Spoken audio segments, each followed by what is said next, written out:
Hi hello दोस्तों। तो last lecture में हमने क्या देखा? इलास्टिक बिन स्टॉक का जो है प्रैक्टिकली हमने चेकआउट किया, मतलब कैसे क्रिएट करना है इन्वायरमेंट, ये सारी चीज़ें हमने लास्ट लेक्चर में देखी थी। तो आपने ये वीडियो अगर नहीं देखा है तो एक बार चेकआउट कर सकते हैं।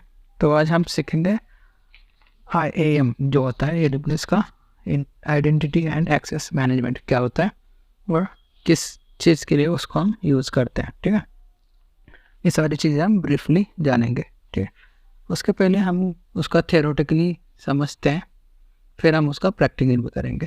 ठीक है, तो थ्योरेटिकली अगर IAM का जो यूज़ होता है तो मेनली क्या होता है यूज़, IAM क्या होता है? हमारा एक इन्वायरमेंट है। फॉर एग्जांपल मैंने एक सर्वर बनाया सर, ठीक है। सिंपल एग्जांपल के साथ हम समझेंगे। मैंने बनाया है एक सर्वर, और सर्वर पे जो है मेरे 3 टीम जो है वो काम कर रहा है। ठीक है, सर्वर पे काम कर रही है, डेवऑप्स की टीम भी काम कर रही है, डेवलपर भी टीम काम कर रही है और DB टीम भी काम कर रही है। ठीक है, तो मुझे सर्वर जो मैंने एक्सेस मतलब क्रिएट किया है उसके अंदर डेवऑप्स टीम जो है तो ऑब्वियसली उनको फुल एक्सेस चाहिए। ठीक है, फुल एक्सेस क्यों चाहिए? क्योंकि वही जो है सर्वर मेंटेन करेंगे, सर्वर की पैचिंग अपडेटिंग सारी चीज़ें, उसमें यूज़र ऐड करना, यूज़र रिमूव करना, उसका सारी चीज़ें जो है तो ये सारी एडमिन टीम ही करती है। डेवऑप्स टीम हो गई या फिर एडमिन टीम जो होती है सर्वर मेंटेन करने वाली, वही चीज़ें करेंगे। कुछ चेंजेस करना है तो वही टीम करेगी। तो डेवलपर टीम जो होगी, सर्वर उनको भी एक्सेस चाहिए, लेकिन एक्सेस चाहिए बट उनको क्या एक्सेस चाहिए? उनको चाहिए फॉर एग्जांपल उनको चाहिए S3 एक्सेस चाहिए, विनस्टॉक के एक्सेस चाहिए, EC2 इंस्टेंस क्रिएट करना है, ये सारी चीज़ों का एक्सेस चाहिए उनको।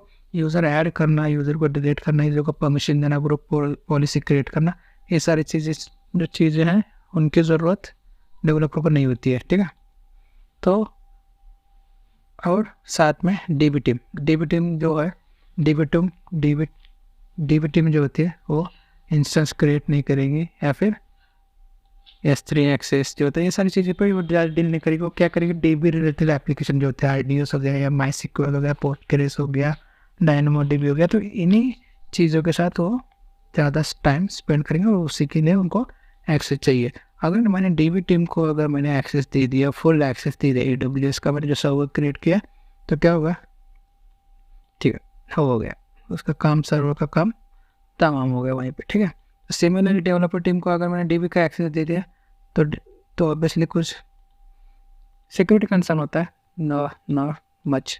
सिक्योरिटी के लिए हम क्या करते हैं, कौन सी टीम, कौन सा यूज़र, कौन सा ग्रुप क्या एक्सेस करेंगे, ये सारी चीज़ें हमको डिसाइड करना होता है एज अ डेवऑप्स इंजीनियर, और ये सारी चीज़ें उनको अकॉर्डिंग हमको एक्सेस देना होता है। ठीक है, तो ये सारी चीज़ें हम कैसे करते हैं? अगर फॉर एग्जांपल हम लॉगिन करते हैं, अगर आपको ब्रीफली जानना है तो मैंने यहाँ पे ओपन किया है। तो एक होता है AWS का साइन इन, या फिर कोई भी जो होता है हम साइन इन करने के लिए, एक होता है रूट यूज़र होता है, और सेकंड होता है यहाँ पे देख सकते हो IAM यूज़र। तो रूट यूज़र और IAM यूज़र में डिफरेंस क्या है? यहाँ पे डिफरेंस क्या है? तो रूट यूज़र जो होता है वो रूट अकाउंट ओनर होता है, उसको फुल एक्सेस होता है, फुल परमिशन होती है, यूज़र डिलीट करना, यूज़र पॉलिसी चेंज करना, सारी चीज़ें जो है एवरीथिंग, उनको कुछ भी रिस्ट्रिक्शन नहीं होता है उसके ऊपर। ठीक है, अनरिस्ट्रिक्टेड एक्सेस होता है रूट यूज़र।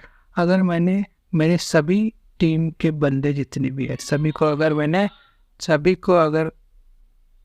मैंने जो अगर एक्सेस दे दिया और रूट यूज़र का एक्सेस अगर दे दिया, तो क्या होगा?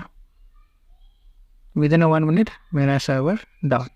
ठीक है, फिर ये जो है सिक्योरिटी कंप्लाइंस के हिसाब से भी आपको ये सारी चीज़ें जो है आपको सोचनी पड़ती है। आप सभी को रूट यूज़र का एक्सेस नहीं दे सकते हैं। ठीक है, तो इसीलिए AWS का जो फीचर है IAM यूज़र, उसमें हम कैटेगराइज कर सकते हैं किस टीम, किस बंदे को, किस यूज़र को क्या देना है, कुछ क्या एक्सेस देना है, सारी चीज़ें हम IAM के थ्रू डिसाइड कर सकते हैं। ठीक है, और उसका जो होता है सभी जो IAM यूज़र हम क्रिएट करते हैं उसका पूरा सेंट्रल एक्सेस जो होता है रूट यूज़र के पास होता है। तो रूट यूज़र वो चेक भी कर सकता है, मॉनिटर भी कर सकता है कि कौन सा बंदा क्या काम कर रहा है। ठीक है, तो यह होगा overall IAM user and root user का डिफरेंस, ठीक है।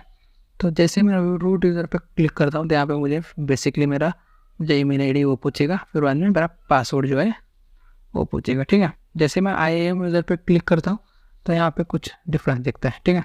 यहाँ पे पूछेगा अकाउंट आईडी, जो कि हम जब आई एम यूज़र क्रिएट करेंगे तो उसको एक यूनिक आईडी उसका जनरेट होगा। तो वो आईडी यहाँ पे एंटर करने के बाद ही वो नेक्स्ट पे जाएंगे, फिर उसका जो हमने यूज़र नेम क्रिएट किया है वो यूज़र नेम देन पासवर्ड, ये उसका जो होता है लॉगिन प्रोसेस होता है, ठीक है। 12 डिजिट का अकाउंट आईडी बनता है। यह हो गया डिस्क्रिप्शन। तो हम और क्या क्या बेनिफिट्स होते हैं AWS के IAM फीचर के, ठीक है। तो IAM जैसे कि मैंने बताया, to secure and scalable way to manage access to our AWS resources. जितने भी रिसोर्सेज है इसको कौन सा पर्सन क्या एक्सेस करेगा, ये सारी चीज़ें हम मेंटेन या फिर मैनेज कर सकते हैं बाय यूजिंग IAM पॉलिसी, ठीक है। ये मैंने अभी बताया। तो उसमें हम क्या क्या कर सकते हैं, ऑथेंटिकेशन ऑथोराइजेशन। तो ऑथेंटिकेशन क्या होता है, ऑथोराइजेशन मतलब कौन क्या करेगा, ये सारी चीज़ें जो हम डिसाइड करेंगे हम IAM का रोल लगा के, या हम प्रैक्टिकली देखेंगे नेक्स्ट लेक्चर में। हम सिर्फ ओवरऑल देखेंगे ग्रैन्युअल परमिशन कंट्रोल। तो हम यहाँ पे जेसन फॉर्मेट जो होता है, जेसन फॉर्मेट में हम पॉलिसीज हम लगा सकते हैं। Fine grade define fine grade permissions, मतलब एक हमने जेसन फॉर्मेट में हमने एक स्ट्रक्चर बनाया होता है जेसन फॉर्मेट में। तो ये सारी चीज़ें जो होता है फाइन ग्रेड मतलब हमने सारी चीज़ें एक पर्टिकुलरली मतलब फिक्स इससे हमने क्रिएट की होती है। तो यहाँ पे परमिशन कंट्रोल भी होता है बाय यूजिंग IAM, ठीक है। रोल बेस एक्सेस कंट्रोल, जैसे कि मैंने बताया रोल बेस एक्सेस कंट्रोल मतलब कौन सा बंदा क्या यूज़ करेगा। अगर डेवलपर टीम का बंदा है तो डेवलपर टीम के जो रिलेटेड जो रिसोर्स है वही एक्सेस करेगा। DB वाला है, DB रिलेटेड जितने भी एप्लीकेशंस हो गए, कितने भी रिसोर्स हो गए, वही वो एक्सेस कर पाएगा। तो हम रोल बेस एक्सेस हम उसको दे सकते हैं, तो ठीक है। Secure access to AWS resources, for example अगर मैंने DB टीम वाला बंदा है उसको मैंने दे दिया सिर्फ DB रिलेटेड ही एक्सेस दिया है, तो जाके अगर EC2 इंस्टेंस सर्च कर रहे हैं, EC2 इंस्टेंस सर्च में आएगा लेकिन वो उसके अंदर चेंजेस नहीं कर पाएगा, डायरेक्टली वहाँ पे कुछ एरर आए शो हो जाएगा।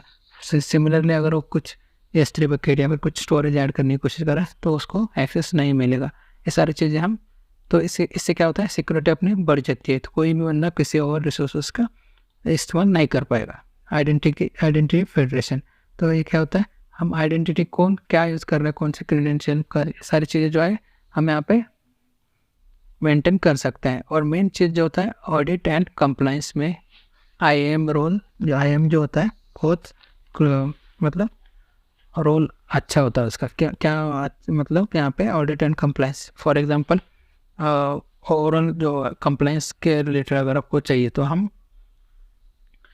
एक पर्टिकुलर बंदा ये सर्विस छोड़ के अगर कुछ अलग से सर्विस यूज़ कर रहा है तो भी हम मॉनिटर कर सकते हैं। ऑडिट एंड कंप्लाइंस रिपोर्ट हम पुल कर सकते हैं, उसका लॉग्स निकाल सकते हैं कि भाई ये बंदे ने कितना टाइम स्पेंड किया उस रिसोर्स पे। ये सारी चीज़ें जो है ऑडिट एंड कंप्लाइंस में हम जान सकते हैं, ठीक है।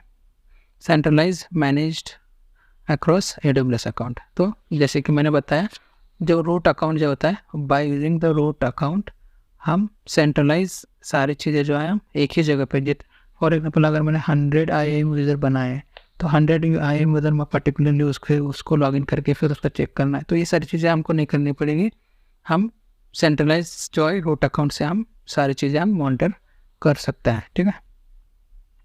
उनका बिलिंग हो गया, उनका पॉलिसी हमने क्या सेट किया है, उनका एक्सेस कंट्रोल हमने क्या क्या एक्सेस दिया, उनको यूज़र्स हो गया, ग्रुप्स हो गया, परमिशंस हो गया, ये सारी चीज़ें हम सेंट्रलाइज हम कर सकते हैं, ओके। और एक होता है एडिशनल मल्टी फैक्टर ऑथेंटिकेशन जो होता है MFA जो होता है वो क्या होता है, तो ये होता है ऑलरेडी हमने IAM ग्रुप क्रिएट किया, उसके अंदर ऑलरेडी हमारा सिक्योरिटी बढ़ गया।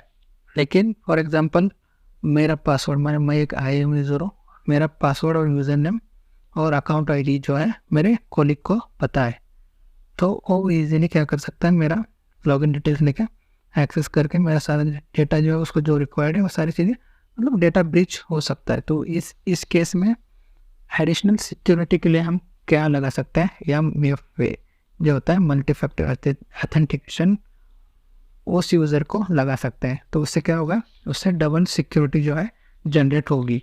तो मल्टी फैक्टर ऑथेंटिकेशन का काम क्या होता है, आपके जो मोबाइल हो गया, आपका PC हो गया, जहाँ पे आपने एक टेम्परेरी कोड आपके यहाँ पे आएगा कंटिन्यूसली, मोबाइल पे हो गया। अभी तो बहुत सारे हार्ड टोकन्स, मतलब हार्ड की फॉर्म में जो होते हैं हार्ड टोकन्स भी आते हैं।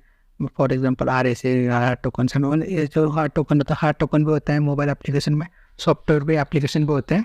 तो डिफरेंट कंपनी के डिफरेंट ऑथेंटिकेशन मेथड होते हैं। तो अगर वो चीज़ें हम यूज़ कर रहे हैं तो इसमें क्या होगा, double it adds extra layer of security. तो MFA का मेन काम क्या होता है, आपको एक एक्स्ट्रा लेयर सिक्योरिटी प्रोवाइड करना, ठीक है।